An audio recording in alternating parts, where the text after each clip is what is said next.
Good morning, everybody. Welcome to the Game Plan. My name is Gareth Soloway, Chief Market Strategist here at VerifiedInvesting.com. All right, so we have a rally on Wall Street today. This is on the back of Microsoft and Meta earnings, both coming out better than expected. Their guidance was solid, really calming nerves on Wall Street, at least for now. Now, listen, if you looked at yesterday's price action, the markets took that big tumble early in the morning on the back of a negative GDP rating, as well as essentially some negative news on jobs. Now, mid-morning around 10:30, all of a sudden the markets reversed and basically climbed the rest of the day. Now, again, we did get some PCE data at 10 o'clock that calmed nerves on inflation, but I have to wonder, based on especially the late day move up, if some of those earnings reports were leaked out to big players and they ultimately started buying up the market ahead of the release to the public. All right. Again, just things you have to be aware of. Things can slip through door cracks, and oftentimes they do. We've seen that quite a bit with economic and big trade news announcements recently as well. All right, let's turn our attention to the markets here. The S&P is up sizably on the day, although fading just a little bit. You can see that basically here was that big sell-off on the back of the GDP and jobs data yesterday. Remember, yesterday was the ADP private sector numbers. Tomorrow morning, we'll get the non-farm payrolls report. All right, then you had basically the turn on a dime and the big rally, and then the big surge here leading into those earnings. And again, the market's trading pretty nicely higher today. Now, a couple things to go over. Number one, do you guys remember my target on the S&P 500? If we go to the S&P 500 here, we can see that the daily chart, remember the gap fill that I've been talking about on the SPY, it equates to the S&P. It's right up here. We're going to be opening below it, so we're not there yet, but we sure are close. And this is where I said I would begin to enter shorts on the S&P 500. Now, I'm already in a small starter position on a short in the Nasdaq via the QID with members of smart money stocks and ETFs, and I will be looking to add if we move a little bit higher. But again, we're going to be opening up probably around 56.25. The gap fill officially is at around 56.75. All right, so again, that is my line in the sand where I think the S&P will first hit its major resistance level. All right, flipping over to the QQQ, this is where we were the last couple days, including yesterday's close. You can see right on its gap fill. Today, we are gapping above that, and that means that we could be headed up to the next pivot I gave you guys, which is around 493 on the QQQ. So again, Qs are rallying. We know, obviously, on the back of the earnings from Microsoft and Meta. Now, interestingly enough, I have some great levels where I'm going to be looking not only for day trades on Meta and Microsoft, but also potentially starting to nibble on short trades on the swing trade side. All right. Now, just one little other tidbit that I think is worth noting today. This morning, we got jobless claims. Jobless claims come out every week, right? Every Thursday morning at 8:30. How many people filed for unemployment is announced from the previous week. This week, we jumped up to about 245,000 people filing for unemployment. Now, again, that's not an abnormally high amount yet, but basically for the last 2-3 months, we've been around 220. So it is an uptick. And what I want us to do is watch to see next Thursday, do we see that jobless claims come down to 220 again or 225? Or does it stay up around 245 or even move higher? Like, these are things we have to be monitoring very closely, as we know that the economy was a negative growth driver, or we saw negative growth in the first quarter. And obviously now these tariffs are starting to take effect. And in theory, that should slow the economy even more. Eventually, businesses may be forced to lay off people quite substantially. We know the government's been laying off a lot of people. And even UPS just recently announced in their earnings statement that they would be laying off 20,000 people, just them alone. All right. Flipping back to the charts we go, the 10-year yield continues to kind of hover on this downsloping trend line. It keeps on trying to go lower, then kind of gets a bounce back. But basically, I'm just watching this for an indicator of what's going on with the overall kind of the feelings of the global superpowers around us about how they feel about our debt. If we start to see this going up, and especially if the economy continues to weaken. Because remember, the weaker the economy, the lower yields or the interest rates should go. So this should be going down, especially with a print in the negative territory on GDP yesterday. We should be seeing yields probably in the high threes, if not lower. But again, they've been somewhat elevated, even though they've been coming down. So really what we're watching here to see is how is the brand of the U.S. amongst other countries in the world? Are they willing to buy our debt? Are they willing to buy the dollar as a safe haven asset again versus what we saw over the last period right in here where we had the massive spike up on the 10-year yield? So I'm just watching this trend line. If we break below, I think we can actually go lower. But if it holds here, it leads to the possibility that yields could turn back up, which would be very detrimental to the stock market. Next up, the US dollar. I still think the dollar should have a bounce here. Now, in normal markets, so again, normal markets, which really we could be in here potentially, we could see again this trend line, which was broken to the downside. We should see a retrace to the scene of the crime and then eventually that next move lower. So far, we've gotten a little bit of a bid, but it certainly hasn't been a major bid on the dollar. But I would still favor a move back on the USD or the Dixie here, the DXY, back to 102 before that next leg down. So again, just to be clear, short-term neutral to bullish bias on the dollar, but again, mid to long-term would still be bearish. Again, it should get rejected at this trend line and start coming in lower. Let's turn our attention to Microsoft. Microsoft up about 9% plus on the day. That's a huge move for an almost $3 trillion company, about $300 billion in market cap being added here after their robust earnings. But look at this, guys. So I was doing research this morning and thinking, okay, well, where do I want to day trade this and swing trade this on the short side? First thing I came up with was a downsloping trend line here. So high, this is the all-time high right here and right to here. So that's right around 438. Then in addition, there's a gap fill. See the close here and then the gap down here? This is a huge gap in here. And we know gap fills are good levels of resistance. So we put in a trend line right there. And so basically what this does is it gives me a range both to day trade and swing trade this, of basically shorting right around 438, 439, all the way up to 442. The last thing I do, and this is something I do at the very end, once I found my levels, I use my fib tool and I do from the highs to the recent lows. And look at that. So from your high here to your low down here, and look at the alignment here. This is a perfect 786 fib retrace. And so what this does is it adds an additional factor to this zone of resistance as a technical trader that is trading based off probability, not based off emotion. So suffice it to say, we're not up in that range. We're only trading at around 429, 430 on Microsoft. But if it gets to 438, 439, all the way up to 442, 443, right here, this $5 range here, there should be massive resistance on Microsoft. All right. And remember, I say should because there's no 100%. So should means high probability.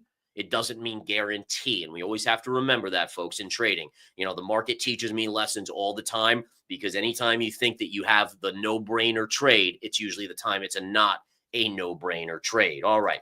Back to the charts we go. Let's flip on to Meta. Meta, which just made a new pre-market high at 590, pulling back just a little bit right here in the pre-market. It is up, I think, around 7% pre-market here. Daily chart here. This is the big one, guys. So look, we have this parallel channel, beautiful pivot low from 2023 October to this low here around 2024 August, July, right through here. And if we look at this, this is right at the 600 even number Pierce. Now, right now, we're trading just below 590. But what I'm saying to you guys is that we should see good resistance at a retrace to the scene of the crime. So again, you broke down, you retraced once, got rejected, double bottom, then came back up. And on earnings, we're likely going to push up in that range. And then I do the same thing. I take the all-time high to the low right here, and the 50% retrace is right at 609 or so as well. So basically, I would say 603 to 610, you're going to be looking at major resistance on Meta. That might be a level I might even start a swing trade short there Again, just a starter position, but one to keep an eye on. Qualcomm getting hit on earnings. You can see again the drop here. Yesterday it closed at 148. It's trading at basically 139. Percentage-wise, is that a massive move? No, but it is a decent move on Qualcomm to the downside. But what we can see is just from your low here to here, it's only a little bit of a pullback. So when you look at where this could be a bounceable opportunity, the first thing I kind of gravitate to is this big move here up. And then this was your pullback before this recent move. So essentially, I start looking right around 132 to 131 right in here for that support level. All right. So again, this would only be for me a potential day trade. Swing trades have to be major levels, meaning like, longer term trend lines, retrace to scene of the crimes from parallels that go back years, all of these different metrics. Those are what we want to think about for swing trades, like extremely extended into a multi-month, multi-year trading level, some sort of multi-factor trade, Fibonacci, retrace, etc., versus day trades can be more just pivot points. Because remember, a day trade is something you enter intraday, and then generally you exit that same day, right? So you're in and you're out, sometimes in minutes, sometimes in seconds, sometimes in a few hours. But the idea is it's just a small level that can create a quick move for a day trader versus a swing trader. You're holding for days, weeks, even potentially months. Basically, a swing trader is anyone that's holding for less than a year. Once you get over a year, you're considered a long-term investor because it's long-term capital gains versus short-term capital gains. So just a couple little tidbits on that front. Okay. All right. Let's get into some of these other ones. So a bunch of stocks reported earnings this morning, but most of them are non-events here. You can see that, Eli Lilly is falling. Eli Lilly yesterday closed right around 896. It's trading at 856. That's about a 5% move on Eli Lilly. But again, if you look at where it is from yesterday's high and then the recent lows, honestly, this would probably have to come down here for me to trade it on Eli Lilly's front. Roblox reported earnings this morning. That stock's up a little bit. Aggressive traders here. This gap fill. This is a gap fill. This high, close here, and it opened down. Actually, it opened all the way down here. So this would be a gap fill at 75.50. This actually would be a potential good day trade. I don't think I would have the guts to swing trade it on Roblox, but you can see we're not that far away from this level. So that is going to be one to watch. CVS is gapping higher today. So again, CVS is up a little bit. If we zoom out, you can see really for me, 79 and change gap fill right there would be a little bit of resistance. And then McDonald's reported as well. McDonald's is barely moving. Closed yesterday around 319.50. It's trading around 315 here in the pre-market. All right. The big movers and shakers. Let's look at Bitcoin here. Could we be getting a bull flag move up on Bitcoin? The answer is, as of now, yes. We've been talking about how this was resistance, but you've also been putting in a bull flag. All right. And again, looks like the bull flag with risk on in the stock market is beginning to play out. So beginning to push up. Now, again, what does this mean? Do I short it here? Heck no. When you have a bull flag, doesn't matter if you have resistance. It's a bullish signal versus a bearish signal that basically negate each other, right? So a positive plus a negative, they equal zero, essentially, a positive one, negative one. And so you don't want to step in front of a potential breakout. Now, again, it's not to say that if Bitcoin doesn't get up, let's say to 99, somewhere up here, there might not be a shortable level there. But at this point, I'm sitting on the sidelines. As I've said the last few days, the bullish pattern, you have to respect it. And you also have to respect the resistance and just wait to see which way breaks. And then we can look to see what the aftermath is. What are the levels from that point of contention? All right. Looking at Ethereum, I do have a long Ethereum with Smart Money Crypto members. That's starting. This is a beautiful bull flag. I actually really like this chart. Let's see if it can get some momentum here. Look at that beautiful flag. Now, again, the key is it's got to take out this 1860 level, but it does have the potential to get up to about this level here, around 2100 on the chart there. Now, gold is taking a hammering today. Gold is dropping precipitously. You can see it's already off the lows a little bit, but should anyone who has tuned into my game plan yesterday, the day before, or the day before be surprised? And the answer is no. We've talked about the bear flag. We talked about the topping tail, the big parallel. I said, guys, I'm short gold.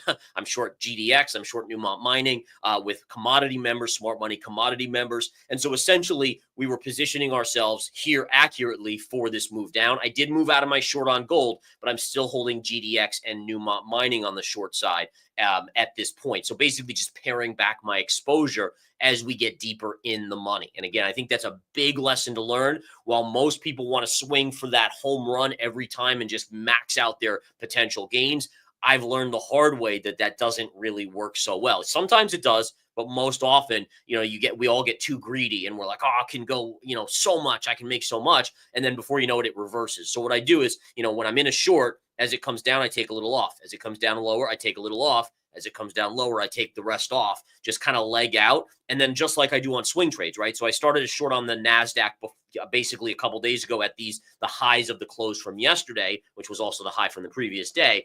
And it's up, but I only started a small short position there. And then I can leg in, dollar cost average up. And again, that comes from me recognizing that while technical analysis is a fantastic, markets can break levels, right? So you could have the greatest level in the world. It doesn't mean the market won't break it, or that stock or that crypto won't break it. And so I always found I make more money by erring on the side of caution and inching in versus jumping in the water, right? Like when you come up to a lake or a pool, we don't just, without even touching the water, we don't just jump right in. We usually dip our toe or our foot in the water to see the temperature first. Is it freezing? Is it warm? What's the temperature? And then we decide after that to go in. Same kind of mentality behind that.